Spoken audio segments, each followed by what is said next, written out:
There exists a fundamental division in human existence that cuts deeper than race, religion, or nationality.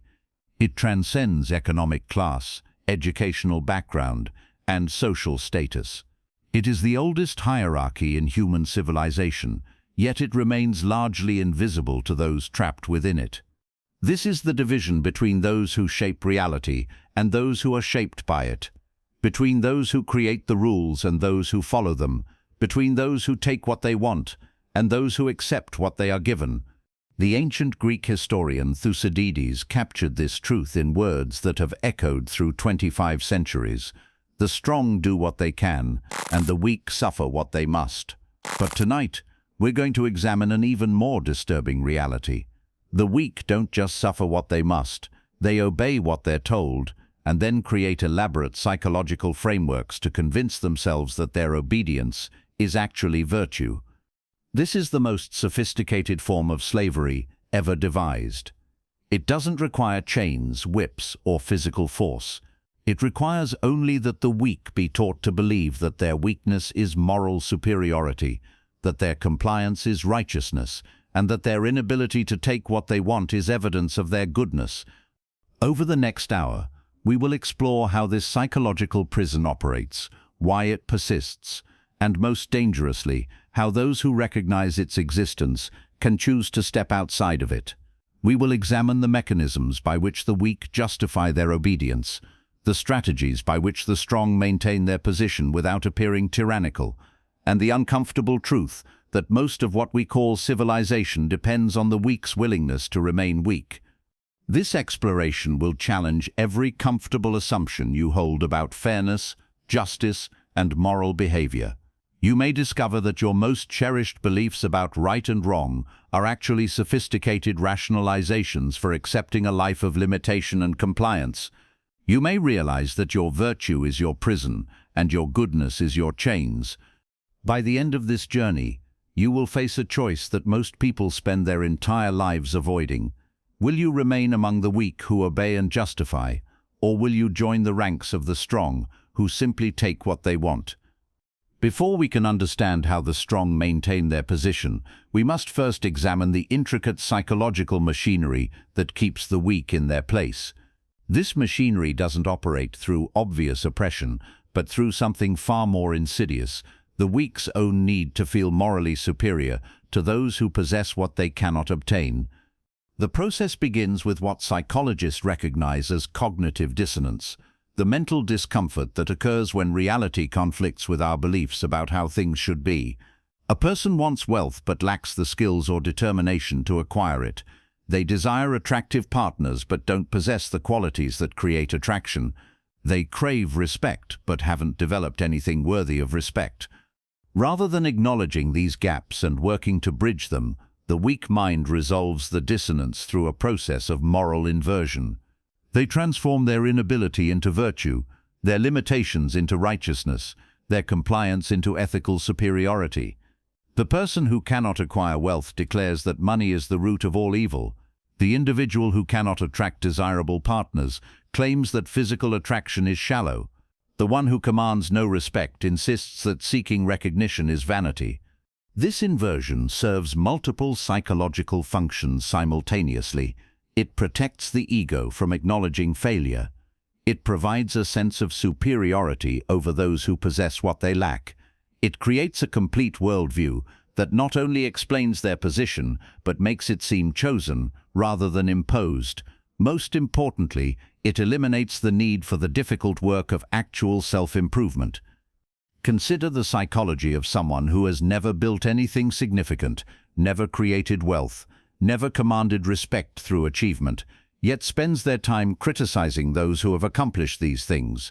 They don't say, "I wish I could do what they've done," or "I should learn from their success." Instead, they say, "They must have cheated, they're probably miserable, money can't buy happiness," or "Success like that requires compromising your values." These statements reveal the justification mechanism in action. The weak person is not making objective observations about success and its costs. They are creating psychological protection against the pain of their own limitations. By demonizing what they cannot achieve, they avoid confronting what they have failed to develop. The genius of this system is that it makes the weak feel superior while keeping them weak. The person who declares wealth evil feels morally elevated above the wealthy, but this moral superiority removes any motivation to develop wealth-building capabilities. The individual who claims that seeking power corrupts feels pure compared to the powerful, but this purity prevents them from ever acquiring the influence needed to shape their circumstances. This justification system extends to every area where strength manifests itself. Physical strength becomes toxic masculinity when possessed by men who use it effectively. Intellectual excellence becomes elitism when it creates advantages for those who developed it. Social skills become manipulation when they allow some people to influence others. Ambition becomes greed when it leads to achievement that surpasses what the weak consider acceptable. Notice the pattern.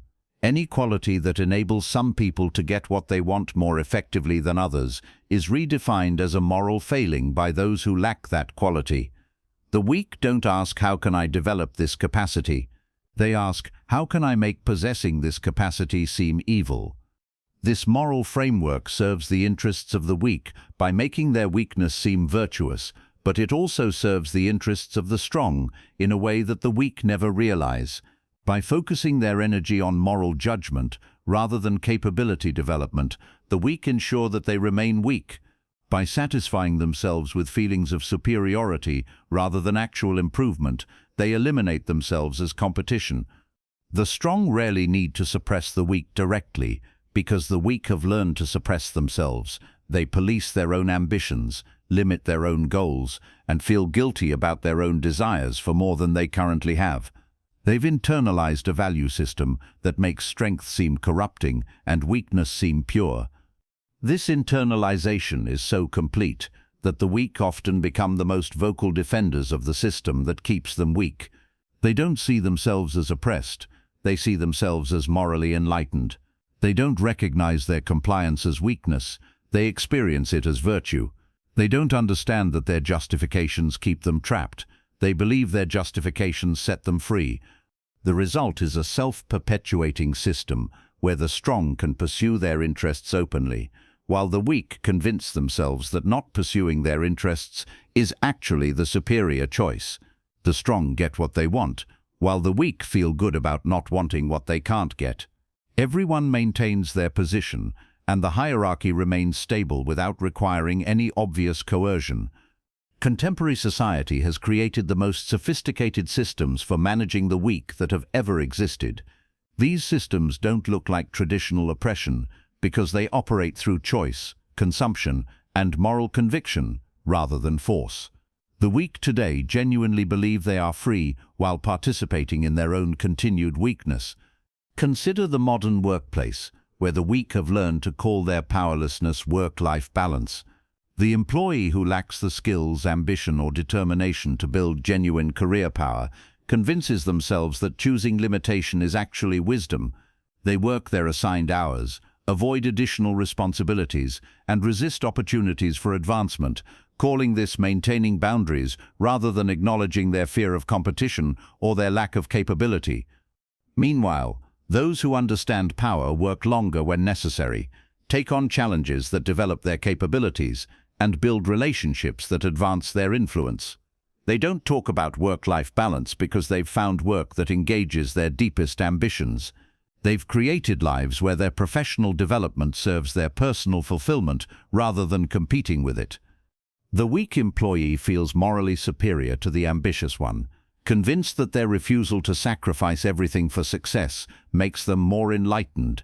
They don't recognize that their self-imposed limitations ensure they'll remain dependent on employers, vulnerable to economic changes, and frustrated by their lack of influence over their circumstances. Social media has created perhaps the most visible manifestation of weak psychology in human history. The weak use these platforms to signal their moral superiority through the causes they support, the outrage they express, and the virtue they display. They share content about injustice, inequality, and oppression, feeling good about their awareness while taking no meaningful action to develop their own power or capabilities.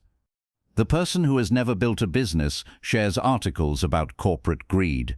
The individual who has never created wealth posts about economic inequality. The one who has never wielded influence effectively complains about those who have. They participate in what amounts to collective therapy sessions, where the weak gather to reinforce each other's justifications for remaining weak. This social media virtue signaling serves the same psychological function as historical moral frameworks. It makes the weak feel good about their weakness, while ensuring they remain focused on everyone else's behavior rather than their own development. They spend their energy on outrage and righteousness rather than capability building and goal achievement. The weak have also learned to use therapy culture and mental health awareness as justification systems for their limitations. Every failure becomes a trauma response. Every limitation becomes a mental health condition.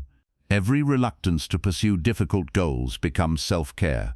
They've medicalized weakness, turning normal human challenges into pathological conditions that excuse them from the work of becoming stronger.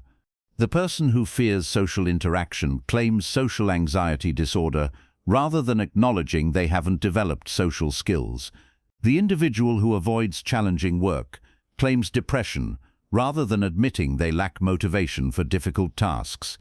The one who doesn't pursue their goals claims attention deficit disorder rather than recognizing they haven't learned to focus on what matters to them. This medicalization provides the same psychological benefits as religious justification systems.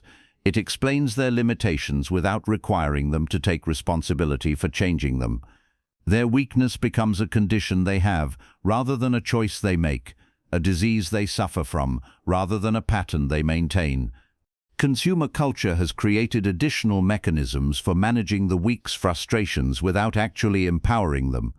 The weak are encouraged to express their authentic selves through purchasing decisions rather than capability development.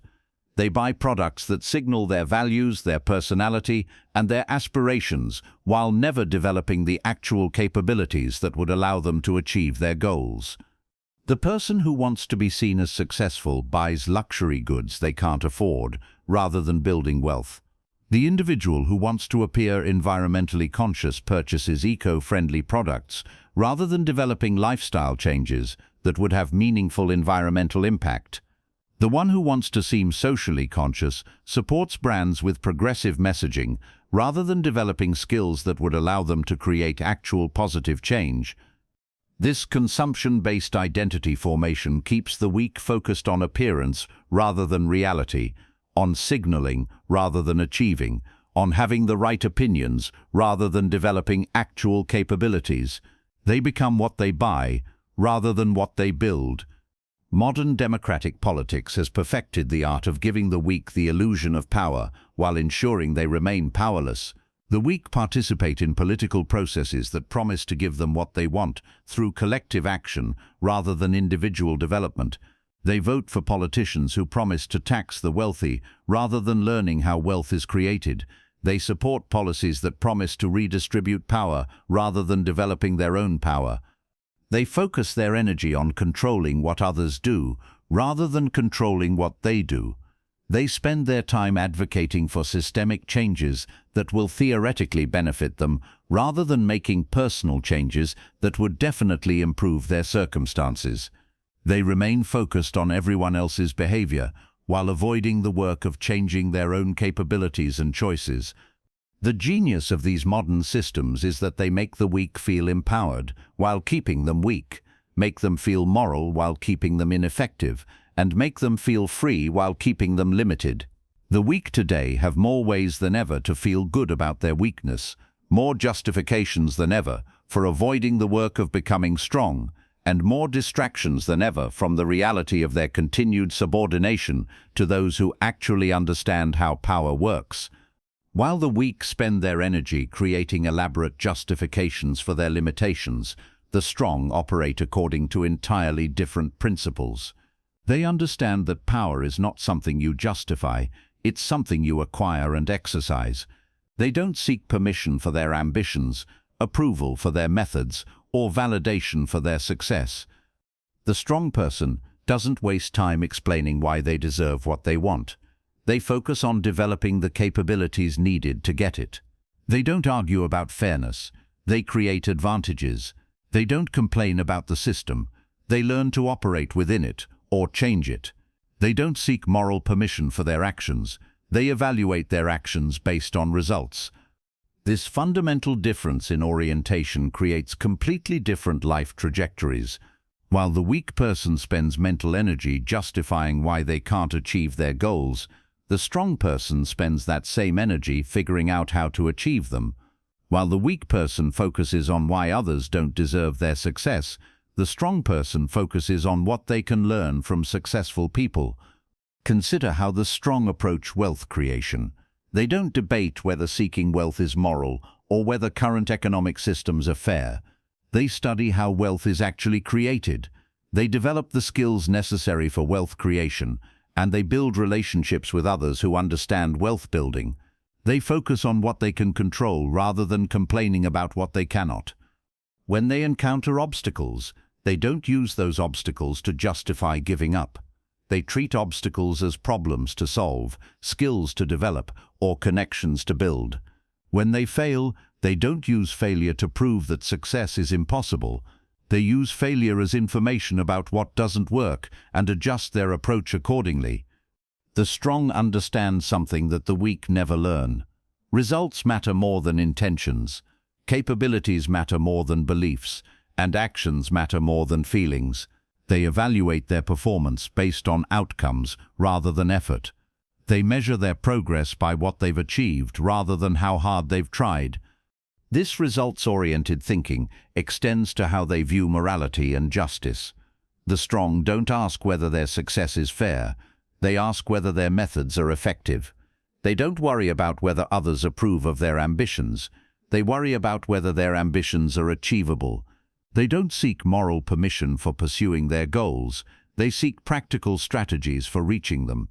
In relationships, the strong apply the same principles. They don't try to deserve love through self-sacrifice. They make themselves attractive and valuable. They don't try to earn respect through humility. They develop qualities worthy of respect. They don't try to gain influence through moral superiority. They build actual competence and capability.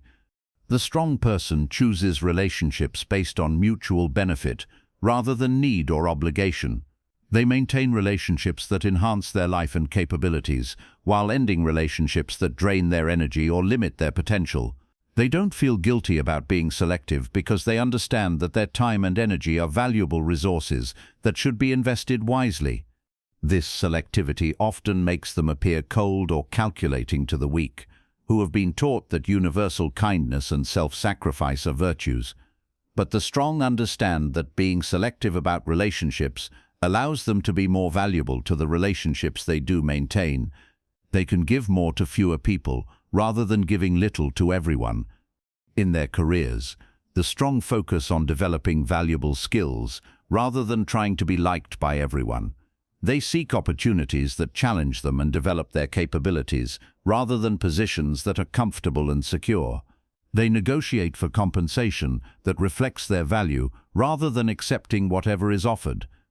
They understand that their career advancement depends on their ability to create value for others, solve problems that matter, and develop capabilities that are in demand. They don't expect to be rewarded for good intentions or effort. They expect to be rewarded for results and contribution. The strong also understand how to work within existing power structures while building their own power. They don't waste energy complaining about how things should be. They focus on understanding how things actually are and how to operate effectively within current realities.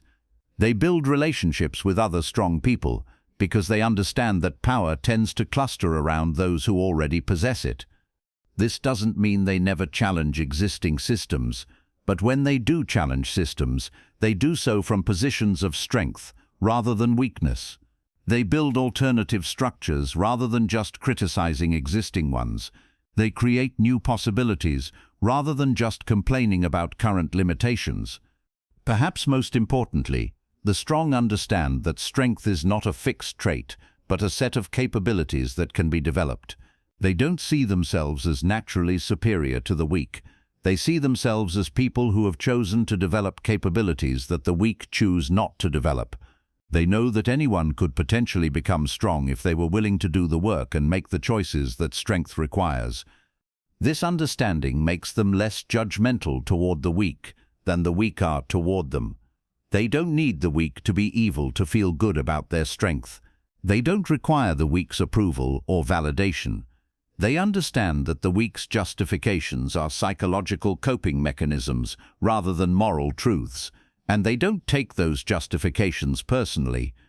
The strong person's confidence comes from their capabilities rather than from moral superiority. They know they can handle whatever challenges arise because they've consistently chosen to develop their ability to handle challenges. They know they can achieve their goals because they've consistently done the work necessary for goal achievement. This capability-based confidence allows them to pursue ambitious goals without needing certainty about outcomes. They understand that their strength lies not in always succeeding, but in always being able to recover from failure and continue moving toward their objectives. They see setbacks as temporary rather than permanent, as information rather than condemnation. The division between strong and weak is not about genetics, circumstances, or luck. It's about choice. It's about whether you choose to develop capabilities or create justifications, whether you focus on results or feelings, whether you build power or moral superiority. The strong do what they want because they've developed the strength to do it. The weak obey and justify because they've chosen comfort over capability, moral superiority over actual power, feelings over results. What will you choose? Now you must choose. Will you continue creating justifications for why you can't have what you want? Or will you start developing capabilities that will allow you to get it? Will you continue feeling morally superior to those who achieve more than you? Or will you study their methods and develop similar capabilities? Will you continue explaining why your limitations are actually advantages? Or will you begin the work of transcending those limitations? This choice cannot be delayed or avoided. Every day you spend creating justifications for your current circumstances is a day you don't spend changing those circumstances. Every hour you invest in feeling morally superior to the successful is an hour you don't invest in developing your own success. Every moment you waste explaining why you can't is a moment you don't spend discovering how you can. The weak will continue to find this message uncomfortable, even offensive, because it threatens the entire psychological structure they've built to make their weakness tolerable. They will call it harsh, cruel, or elitist, because acknowledging its truth would require them to abandon the comfortable justifications that have protected them from confronting their own limitations. But for those who choose strength, this message is liberation. It reveals that your current circumstances are not permanent, that your limitations are not fixed, that your power is not determined by external forces beyond your control. It shows you that everything you want is achievable if you're willing to do the work required to achieve it. The strong don't need to justify their power because they've earned it through capability development. They don't need to explain their success because they've created it through strategic action. They don't need to defend their choices because their results speak for themselves. The evidence is overwhelming. Throughout history, across all cultures, in every domain of human endeavor, the same pattern repeats. The strong do what they want, while the weak obey and justify. This is not a moral judgment, it's a factual observation about how power operates in human relationships. The weak create elaborate moral frameworks to explain why their weakness is actually virtue, why their limitations are actually wisdom, why their inability to get what they want is actually evidence of their goodness. They spend their lives feeling superior to those who possess what they lack, while never developing the capabilities needed to possess it themselves.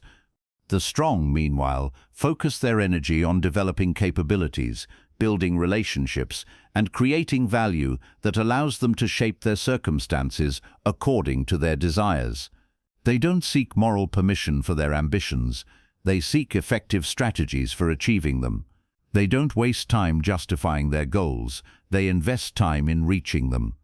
We have now reached the crucial moment where philosophy must transform into decision. Everything we have explored, the weak's elaborate justifications, the strong's practical focus, the historical patterns of power and morality, converges on a single question that will determine the trajectory of your remaining life. Will you choose strength, or will you choose justification? This choice is more fundamental than any career decision, relationship choice, or life goal, because it determines the framework within which all other choices will be made. If you choose justification, you will continue to spend your mental energy explaining why you can't have what you want, rather than developing the capabilities needed to get it. If you choose strength, you will redirect that energy toward building the power necessary to shape your circumstances according to your actual desires. The choice between strength and justification is not a one-time decision, but a moment-by-moment orientation that must be renewed constantly. Every time you encounter an obstacle, you can choose to see it as evidence that your goals are impossible, or as a problem to be solved. Every time you observe someone who has achieved what you want, you can choose to look for their flaws to feel better about your limitations, or study their methods to improve your capabilities. Every time you face a setback, you can choose to use it as justification for lowering your standards, or as motivation for developing greater resilience. Every time someone criticizes your ambitions, you can choose to abandon those ambitions to avoid conflict, or pursue them more strategically to avoid unnecessary resistance. Understanding this choice requires recognizing that strength and justification serve different psychological needs. Justification serves the need to feel good about your current circumstances without changing them. It allows you to maintain your identity while avoiding the discomfort of growth. It provides moral superiority without requiring actual capability development. Strength, by contrast, serves the need to actually change your circumstances rather than just feel better about them. It requires accepting temporary discomfort for permanent improvement. It demands that you measure yourself by results rather than intentions, by capabilities rather than beliefs, by achievements rather than moral positions. The person who chooses strength must be willing to be misunderstood by those who have chosen justification. Your focus on capability development will appear selfish to those who focus on moral signaling. Your pursuit of results will seem cold to those who prioritize feelings. Your selectivity about relationships and opportunities will look cruel to those who believe in universal kindness and unlimited availability. This misunderstanding is not a bug in the system, it's a feature. The criticism you receive from those who have chosen justification is confirmation that you have chosen strength. Their discomfort with your development reveals that your development challenges their justifications for avoiding their own development. Choosing strength also requires accepting responsibility for outcomes that choosing justification allows you to avoid. When you focus on building capabilities, you can no longer blame external circumstances for your limitations. When you pursue results rather than just trying hard, you must acknowledge when your methods are ineffective. When you take control of your circumstances, you can no longer claim to be a victim of those circumstances. This level of responsibility is initially terrifying because it eliminates every excuse that has allowed you to feel good about mediocre outcomes. But it's also liberating because it means that your future is in your control rather than dependent on others' choices, social changes, or lucky breaks. The practical implications of choosing strength over justification touch every area of life. In your career, it means focusing on developing valuable skills rather than hoping others will recognize your worth. In relationships, it means making yourself attractive and valuable rather than expecting to be loved despite your limitations. In health, it means taking responsibility for your physical condition rather than accepting decline as inevitable. In finances, it means learning how wealth is created rather than hoping for redistribution. In personal development, it means actually developing capabilities rather than just reading about development or talking about growth. In social situations, it means building genuine confidence rather than trying to fake it or avoiding situations that expose your insecurities. The person who chooses strength understands that every area where they currently experience limitation is an area where they can potentially develop capability. They don't accept their current limitations as permanent features of their identity, but as temporary states that can be changed through focused effort and strategic thinking. This understanding transforms how they approach every challenge. Instead of asking, "Why is this happening to me?" they ask, "What can I learn from this?" Instead of complaining, "This isn't fair," they ask, "How can I handle this more effectively?" Instead of thinking, "I can't do this," they ask, "What would I need to develop to be able to do this?" These different questions lead to different actions, which lead to different results, which create different life trajectories. Over time, the person who consistently chooses strength develops capabilities that the person who chooses justification never develops. They create possibilities that the justification-focused person never imagines. They build power that the morally superior person never achieves. But perhaps most importantly, they develop genuine self-respect, based on their capabilities rather than artificial self-esteem, based on their moral positions. They know they can rely on themselves because they've consistently chosen to become more reliable. They trust their judgment because they've consistently chosen to develop better judgment. They respect themselves because they've consistently chosen to become worthy of respect. This capability-based self-respect is fundamentally different from morality-based self-esteem. It doesn't depend on being better than others or on having the right opinions. It depends on being better than you used to be and on having capabilities that produce results. It's earned through action rather than inherited through belief. Understanding why the weak choose to remain weak requires examining the specific psychological mechanisms that make compliance feel better than resistance, that make obedience seem nobler than autonomy, and that make accepting limitations appear wiser than pursuing possibilities. The foundation of compliance psychology lies in what researchers call learned helplessness. When organisms repeatedly experience situations where their actions don't affect outcomes, they eventually stop trying to affect outcomes, even when action becomes possible. The laboratory dog that receives electric shocks regardless of what it does eventually stops trying to escape, even when the cage door is opened. Human beings exhibit this same pattern, but with a crucial difference. They develop elaborate justifications for their helplessness. Instead of simply accepting that they cannot control their circumstances, they create belief systems that make their lack of control seem morally superior to those who do exercise control over their lives. The person who has never successfully built wealth doesn't just accept their financial limitations.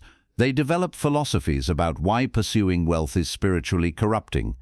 The individual who has never attracted desirable romantic partners doesn't just acknowledge their lack of appeal. They create theories about why physical attraction is shallow and why inner beauty is more important. The one who has never commanded respect through achievement doesn't just accept their invisibility. They construct worldviews about why seeking recognition is vanity and why humility is virtue. These justification systems serve to protect the ego from acknowledging failure while simultaneously preventing the actions that might lead to success. When you've convinced yourself that wealth is evil, you remove motivation to develop wealth-building skills. When you've decided that attraction is superficial, you stop working to become more attractive.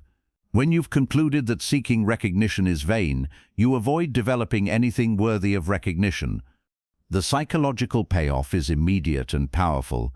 Instead of feeling inadequate compared to those who possess what you lack, you feel morally superior to them. Instead of confronting your limitations, you celebrate them. Instead of experiencing envy toward the successful, you experience pity for them. Instead of feeling weak, you feel enlightened. This transformation from inadequacy to superiority is so psychologically satisfying that it becomes addictive. The weak person becomes invested in their weakness because their weakness is the source of their sense of moral elevation. They need others to be strong so they can feel good about being weak. They need others to be successful so they can feel superior about their failure. This creates a perverse dynamic where the weak become emotionally dependent on the strong. The strong provide the contrast that makes the weak feel virtuous. Without the wealthy, the poor couldn't feel morally superior to materialism. Without the powerful, the powerless couldn't feel good about their humility. Without the successful, the unsuccessful couldn't feel enlightened about their failures.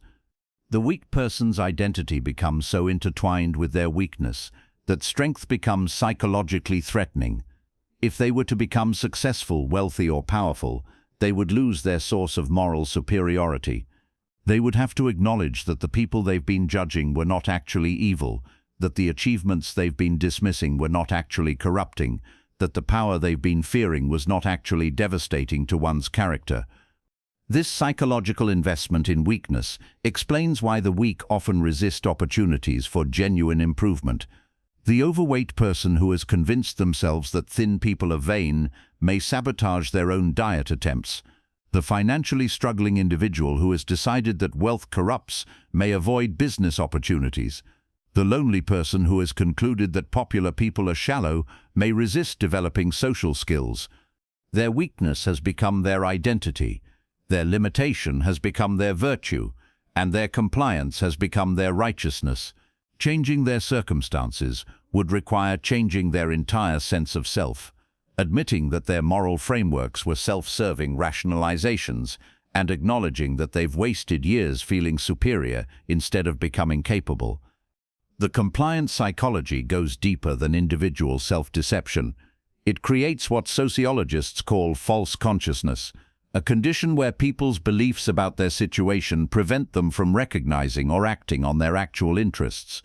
The weak develop belief systems that make their weakness seem chosen rather than imposed, voluntary rather than circumstantial, virtuous rather than limiting. They don't see themselves as complying with a system that keeps them weak. They see themselves as choosing values that happen to make strength seem undesirable. They don't recognize that their morality serves the interests of those who benefit from their weakness.